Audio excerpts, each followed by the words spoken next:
नमस्कार साथियों, भारत से जुड़ी अंतर्राष्ट्रीय खबरों की इस सीरीज में आपका एक बार फिर स्वागत है। आज हम आपके लिए कुछ महत्वपूर्ण और प्रमुख खबरों का संकलन लेकर आए हैं, जो भारत और अंतर्राष्ट्रीय मुद्दों पर असर डाल रही हैं। पहली प्रमुख खबर, हाल ही में एक महत्वपूर्ण अपडेट सामने आई है कि बांग्लादेश की अंतरिम सरकार के नेता मोहम्मद यूनुस ने पहली बार भारत के प्रधानमंत्री नरेंद्र मोदी से फोन कॉल की है। यह बातचीत बांग्लादेश और भारत के रिश्तों में एक महत्वपूर्ण मोड़ को दर्शाती है। अब तक बांग्लादेश की अंतरिम सरकार भारत के खिलाफ आक्रामक रुख अपनाए हुए थी, लेकिन हाल ही में मोहम्मद यूनुस का यह कदम भारत की बातों को मानने की दिशा में एक महत्वपूर्ण बदलाव को संकेत करता है। क्या वजह है इस बदलाव के पीछे? बांग्लादेश की अंतरिम सरकार पर भारत का दबाव और संयुक्त राष्ट्र द्वारा बांग्लादेश में हिंदुओं और अन्य अल्पसंख्यकों पर हो रहे अत्याचारों की जांच के लिए एक टीम भेजने का निर्णय इस बदलाव के प्रमुख कारण है। संयुक्त राष्ट्र की टीम जल्द ही बांग्लादेश में आकर वहां की स्थिति की जांच करेगी, जो बांग्लादेश की सरकार को अंतर्राष्ट्रीय समुदाय की आलोचना का सामना करने से रोकने में मदद करेगी। दूसरी प्रमुख खबर, भारत ने आज वॉइस ऑफ ग्लोबल साउथ शिखर सम्मेलन की तीसरी बार मेजबानी की है। इस सम्मेलन में Bhutan, Nepal, Fiji, Marshall Islands, Sri Lanka और बांग्लादेश जैसे देशों ने भाग लिया।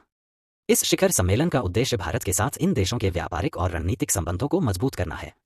इस सम्मेलन के माध्यम से भारत ने इन देशों के साथ अपने संबंधों को और भी बेहतर बनाने की दिशा में महत्वपूर्ण कदम उठाए हैं, जिससे इन देशों के साथ व्यापारिक और आर्थिक सहयोग को बढ़ावा मिलेगा।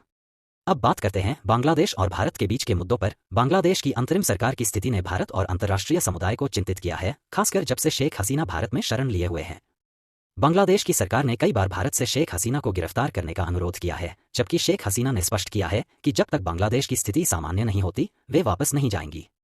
उनके बेटे ने भी कहा है कि अगर वे बांग्लादेश लौटती हैं, तो वहां के प्रदर्शनकारी उनकी सुरक्षा की कोई गारंटी नहीं देंगे। व्यापारिक संबंधों पर असर, भारत और बांग्लादेश के बीच व्यापारिक संबंध भी प्रभावित हो रहे हैं। बांग्लादेश की अर्थव्यवस्था की स्थिति के कारण भारत के निर्यातकों को बांग्लादेश से पेमेंट में देरी का सामना करना पड़ रहा है। बांग्लादेश भारत के लिए एक महत्वपूर्ण व्यापारिक साझेदार है और भारत वहां हर साल $12 बिलियन के सामान का निर्यात करता है, जिसमें खाद्य वस्तुएं, कपड़े और मशीनरी शामिल हैं। बांग्लादेश की अर्थव्यवस्था में गिरावट का असर भारत के निर्यात पर भी पड़ रहा है, जो भारत की अर्थव्यवस्था को प्रभावित कर सकता है। भारत और संयुक्त राष्ट्र का दबाव, बांग्लादेश पर बढ़ते दबाव के कारण बांग्लादेश की अंतरिम सरकार ने भारत के सामने झुकने का संकेत दिया है। पीएम मोदी ने अपने एक्स अकाउंट पर इस संबंध में जानकारी साझा की है कि मोहम्मद यूनुस ने भारत के समर्थन के लिए धन्यवाद दिया और यह भी कहा कि भारत ने हमेशा बांग्लादेश की लोकतांत्रिक स्थिरता और प्रगतिशीलता के लिए समर्थन किया है। मोहम्मद यूनुस ने बांग्लादेश में हिंदुओं और अन्य अल्पसंख्यकों की सुरक्षा के लिए महत्वपूर्ण कदम उठाने का वादा किया है। अंत में यह देखना दिलचस्प होगा कि बांग्लादेश की अंतरिम सरकार अपने वादों के अनुसार हिंदुओं और अन्य अल्पसंख्यकों की सुरक्षा के लिए किस प्रकार के ठोस कदम उठाती है। क्या यह कदम बांग्लादेश के आंतरिक मुद्दों को हल करने में मदद करेंगे और भारत के साथ रिश्तों को सुधारने में सहायक होंगे? कृपया अपनी राय कमेंट में जरूर बताएं। इस वीडियो को लाइक करें और अपने मित्रों के साथ साझा करें ताकि उन्हें भी यह जानकारी मिल सके। अधिक जानकारियों के लिए चैनल को सब्सक्राइब करें और बेल आइकन को ऑल पर सेलेक्ट करें। धन्यवाद। जय श्री राम।